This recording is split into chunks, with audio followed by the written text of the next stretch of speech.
bem-vindos a mais um Diário de Bordo. Aqui a gente começa com mais 4 capítulos, 16, 17, 18 e 19. O 16 acontece 7 anos e meio antes do presente que a gente tá na história.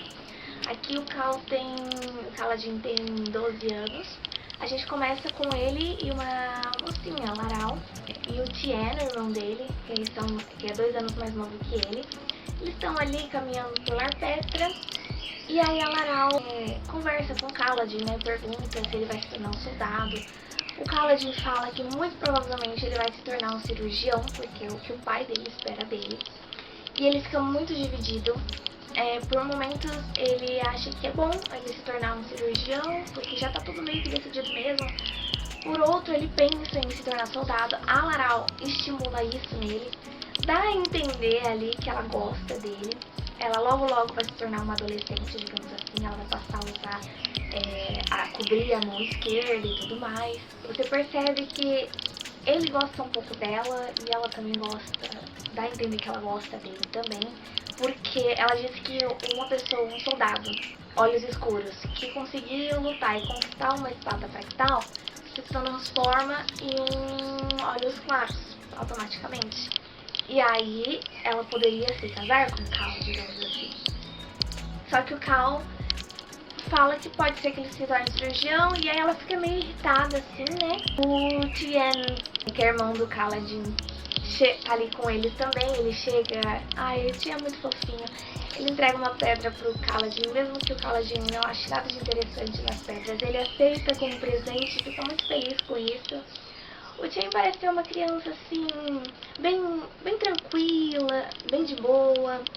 E o Kaladin, aparentemente, desde de jovenzinho, já era meio melancólico.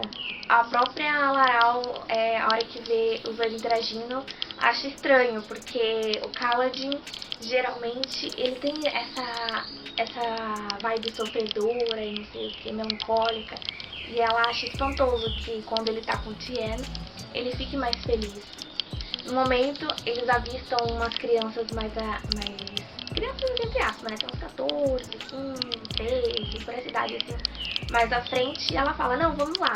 O Kaladin vive falando, né, que ela parece tão diferente quando tá perto desses outros meninos. Percebe-se que os meninos também gostam dela.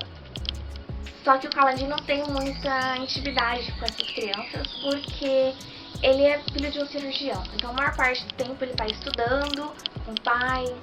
E as outras crianças não, elas estão trabalhando na lavoura e tudo mais. A família do Kaladin é do segundo não. Por isso, lembre que os olhos escuros e os olhos claros são ranqueados através de nãs e dãs. O Kaladin, a família dele é do segundo não. E geralmente o restante da cidade está entre quarto e quinto, então eles estão bem abaixo do Kaladin. Então por isso eles, geralmente as crianças todas ali trabalham na lavoura, na plantação. E o Kaladin não, tá sempre mais limpinho, tem sempre um tempo ali pra andar pela cidade e tudo mais, coisas que as crianças não têm, estão sempre sujas e tudo mais. Inclusive a gente tem uma noção, assim, um pouco da cidade de Larpetra, que é uma cidade que é cercada por plantações de Lárvia. A gente consegue ver um pouco mais sobre a cultura deles. Lá, as grandes tormentas, quando chove, a água tem que ficar um dia repousando ali até que eles possam tomar água. E o creme que fica, eu não consigo imaginar aquilo como uma lama, assim. Eles usam pra construir, pra fazer cerâmica e tudo mais. Eles conversam, a Laral e o Kaladin conversam um pouco também sobre a origem, que é de onde vêm as grandes tormentas, que ninguém que já foi naquela direção, navegou para aquela direção, voltou. Então a gente não sabe o que acontece daquele lado. Enquanto eles estão lá conversando, os meninos começam a perguntar, né? Já que o Kaladin é tão estudado e tudo mais, se existe alguma forma de uns olhos escuros se tornar olhos claros e tudo mais. E aí eles falam, né, que eles estavam conversando antes com a Laral. Num determinado momento, acontece uma rusga ali entre um dos meninos, o Josh, e o Kaladin, porque o Josh começa a falar que o pai dele já viu uma espada fractal e não sei o que, porque ele já lutou numa guerra. Não lembro qual que era a guerra, mas aí o Kaladin fala que isso é impossível, porque a guerra que ele tá falando, não tinha ninguém lá com uma espada fractal. E o menino fala que ele tá tentando dizer que o pai dele é mentiroso. E aí ataca a honra dele, e aí ele chama o Kaladin pra um duelo. O Kaladin, pra não passar vergonha na frente da menina, aceita. E aí eles começam a lutar. O Kaladin não tem costume de lutar e acaba caindo no chão. Só que ele não aceita perder e vai pra cima do menino e fere a mão do menino. O menino fica com raiva também e dá uma rasteira no Kaladin e ele cai. O Kaladin assim, todo desnorteado porque pela primeira vez na vida ele feriu alguém e ele não sabia nem o que era isso. E aí ele todo humilde se levanta e pede pro menino ensinar ele a lutar. Que aí ele faria uma troca, ele ajudaria na plantação lá, enquanto o menino ajudaria ele a treinar a lutar com bastão. Porque ele sente algo diferente quando tá com bastão. Um ânimo novo, uma energia poderosa, e ele gosta muito daquilo e quer aprender. Só que o menino fala que não, porque ele é um cirurgião, que ele tinha que deixar a parte da guerra e da batalha com os outros. A Laral vai embora, deixa o Kaladin lá sozinho, envergonhado, todo humilhado. E aí ele volta pra casa, onde o pai dele tá lá. E o pai dele conta pra ele que o Luminobre Wishtio, que acredito eu que seja o pai da Laral, que é o Luminobre da cidade, né?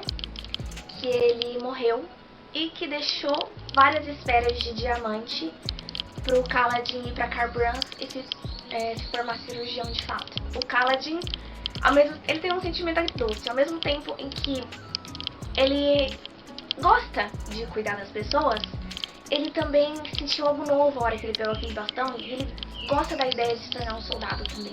Então ele fica muito dividido. Mas o pai dele acaba dando o ultimato final, falando que ele vai se tornar um cirurgião e acabou. Já no capítulo 17, Um Crepúsculo Vermelho e Sangrento, eu achei muito legal o nome, principalmente no final que tem uma frasezinha que remete ao título do capítulo, eu achei muito legal. Mas nesse capítulo, a gente tem o Kaladin, que tinha acabado de receber as esferas de pagamento, né? Ele vai até um apotecário para comprar remédios, ataduras, tudo para poder tratar de ferimentos, né? Ele vai lá com a Sil e o apotecário chega e o Kaladin pede alguns antissépticos. Ele pede muco de listre, só que eles entregam para ele muco de larmic, que supostamente é mais barato. Só que o Kaladin quer algo que seja mais efetivo. Só que a hora que o cara começa a falar que custa 2 marcos de safira, 2 marcos de rubi, é tudo muito acima do valor que o Kaladin tem. Então ele acaba comprando só ataduras, coisas assim mais baratas. Acaba dando, se não me engano, 3 esferas de diamante. Só que o Kaladin fica com uma. Só que na hora que eles estão ali, que ele tá pagando, o cara percebe que elas estão foscas, não estão infundidas com luz. Ele até acha que o Kaladin está tentando trapacear, está tentando vender, tentando dar dinheiro falso pra ele. Só que não, ele confere, são realmente verdadeiras. E o Kaladin não entende, mas ele acaba ficando com a infundida com ele, a com luz. Porque ele fala que ele gosta de andar com uma delas pra que dê sorte pra ele, né? Uma superstiçãozinha dele. Ele volta pro acampamento com as coisas. Só que assim que ele chega, começa a tocar os berrantes. Por quê? Porque vai começar mais uma corrida de pontes. E ele dá as ordens, todo mundo vai carregando as pontes. Ele, como líder de ponte, ele pode ir atrás. Então ele começa ali atrás a correr. E eles querem correr o mais rápido possível, porque para os carregadores é melhor que eles cheguem o mais rápido possível, porque aí eles não se encontram com os parche-indianos. E aí não começa aquela guerra sangrenta. Então eles aceleram o máximo que conseguem, mas mesmo acelerando, eles acabam encontrando os parche-indianos. E aí o Kaladin pensa, eu sou líder de ponte, eu tô querendo salvar essas pessoas, então eu não posso vir aqui atrás. Eu tenho que ir lá pra frente. Na beira do perigo. E aí ele vai. O Rocha tá lá na frente, ele fala, não, Rocha, vai lá pra trás. Todo mundo acha estranho, porque a mesma coisa de ele tá querendo ir em direção à morte, né? Mas ele não quer saber, ele vai lá pra frente. corre, eles conseguem chegar lá e os exércitos dos Sadeias começam a ir lá naquela direção. O Kaladin, a partir do momento em que os soldados estão lá lutando, ele começa a levar os feridos pra uma caverninha que tem ali do lado, pra eles se protegerem das flechas. Só que ele tá muito exausto, ele tá ferido, ele tá esgotado. E aí o Rocha e o Teft começam a ajudar ele a carregar os feridos pra dentro. Um dos feridos que sobreviveram é o Robert, o David e o Leighton. O David, inclusive, ele fica em estado de choque, fica com o braço quebrado. Os outros, a perna se feriu ou com uma flecha ou pisoteado. O Kaladin, ai, tão bonitinho, ele socorrendo todos eles e todo mundo sem entender nada, ele dando ordens pro pessoal, faz fogueira, pega a flecha ali, não sei o que, dando ordens e o pessoal finalmente, tudo bem que meio hesitantes, mas vão atrás e tentam ajudar o Kaladin. Aí o Rocha fala pra ele que o gás não vai permitir que eles levem os feridos, porque os feridos ficam pra trás, pra não atrapalhar.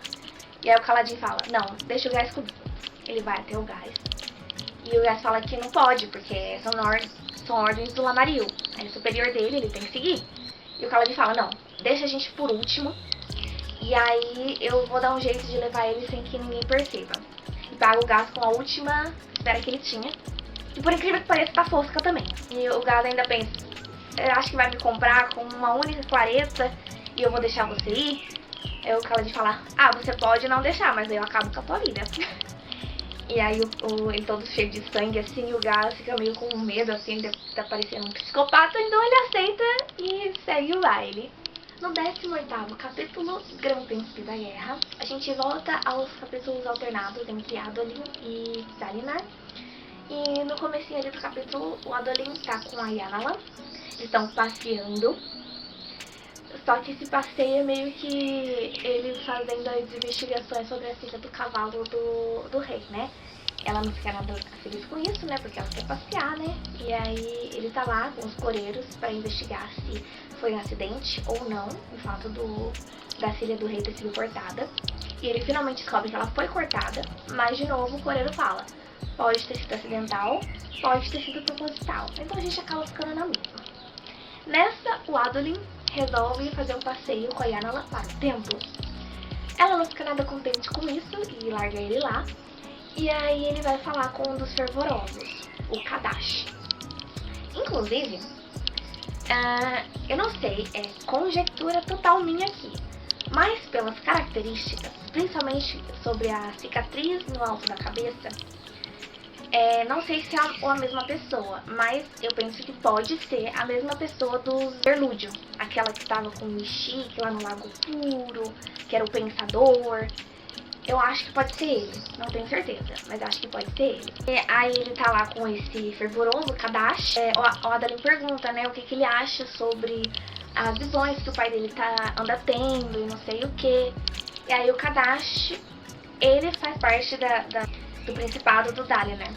Então ele não pode falar muito, senão seria mesmo uma traição. Então ele fala, pode ser que ele esteja perdendo o juízo e pode ser que sejam só invenções.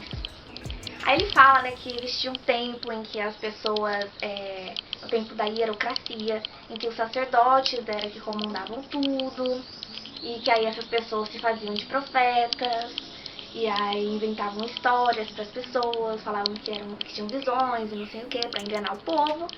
Ele meio que dá a entender que pode ser isso que o Dalinar esteja fazendo, mas pode ser que não. O Adolin fala, né, então, o que você acha?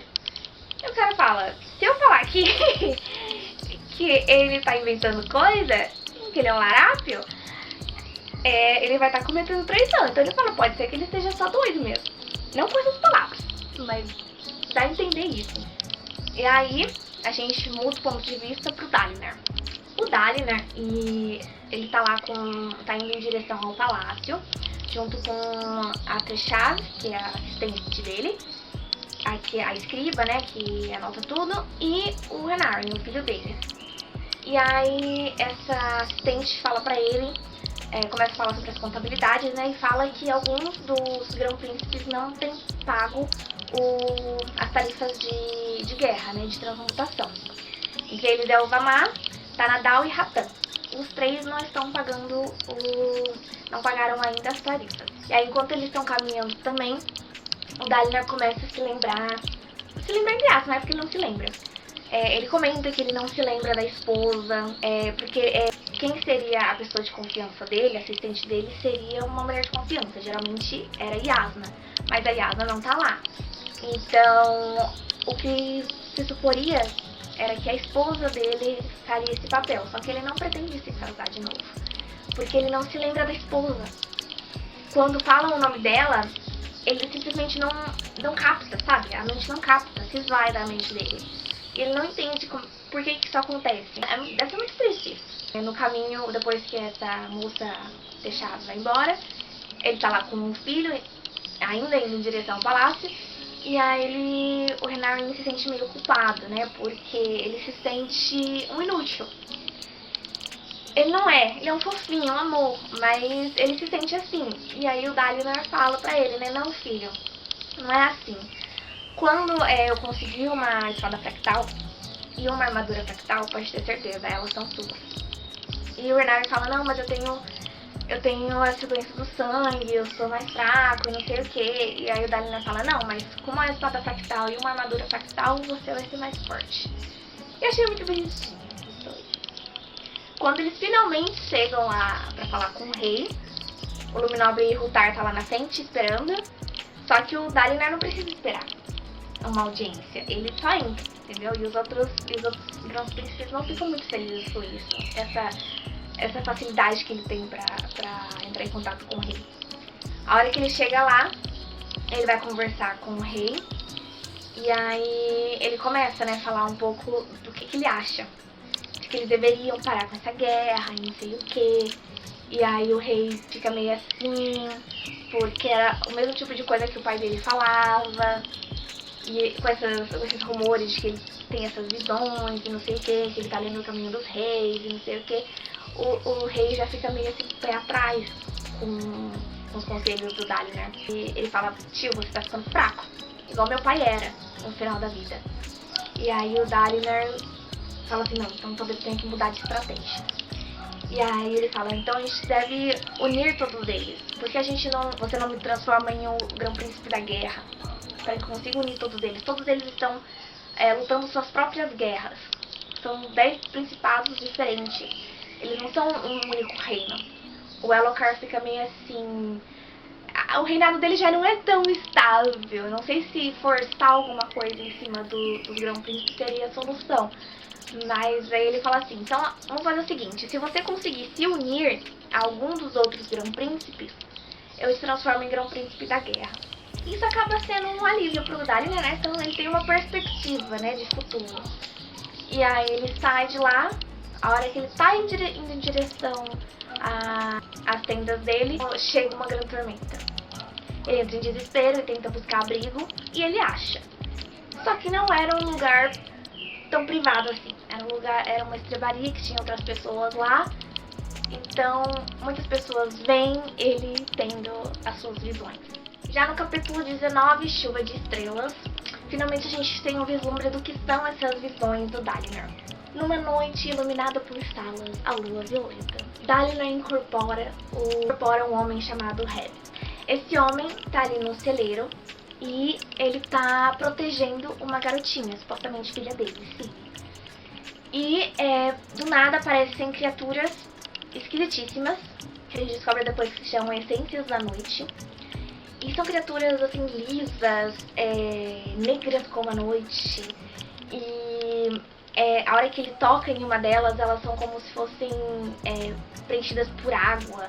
Tem um toque macio assim, pelo menos é como ele descreve, né? Elas têm 6 patas. E quando o Dalinar começa a atacar essas criaturas e consegue matar algumas delas, elas se desinflassem, digamos assim, e se transformassem em fumaça. E se transformavam em fumaça. Eu achei bem esquisito isso. Ele usou uma atiçadora ali de lareira pra poder atacar elas, porque ele não tinha arma nenhuma ali. E lá ele não consegue invocar uma espada fractal. Ele não entende por que que isso acontece durante as visões. Essa é a 12ª visão que ele já teve. Ela tá sendo muito diferente das outras porque ela tá sendo mais longa. Segundo o que ele diz, as outras foram bem mais curtinhas, que ele não tinha uma noção muito do que estava acontecendo. E ali ele tá tentando proteger aquela criança que tá sendo atacada por aquelas criaturas. Ele começa a atacar elas, lutar com elas. Ele faz umas posturas do vento, postura da fumaça pra lutar com elas, não sei o que. Ele foge com essa criança, encontra a mãe da criança, que supostamente é a esposa dele. Acho que é uma tal de Tafa, se eu não me engano o nome. Qualquer coisa eu corrijo aqui na edição. Enquanto ele tá lá lutando e ele já foi ferido, a esposa não entende de onde que surgiu essas incríveis habilidades de luta do marido, do nada. E aí quando ele tá ali lutando com os bichos, de repente descem 2 pessoas do céu. 2 aparentemente radiantes, porque eles transmitem uma luz assim, azul, translúcida, muito doido. E estão vestidos como uma espécie de armadura, um homem e uma mulher. Ele nem sabia que existia, como tem uma fractária no feminino. E esse cara começa a lutar, a mulher também. Ela cura eles, na hora que ela tá lá, ela de alguma forma gosta neles e começa a curar eles. Eles estão lá lutando, e aí enquanto o outro tá lá distraindo as criaturas, depois que os 3 lutam ali, a fractária fala que o Dalinar pergunta pra ela, né, em que ano que eles estão.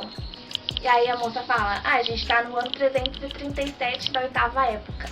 Isso não faz o menor sentido pro Dalinar, porque ele não entende o que isso significa. Então aí ele pergunta, e aí, então onde que a gente tá?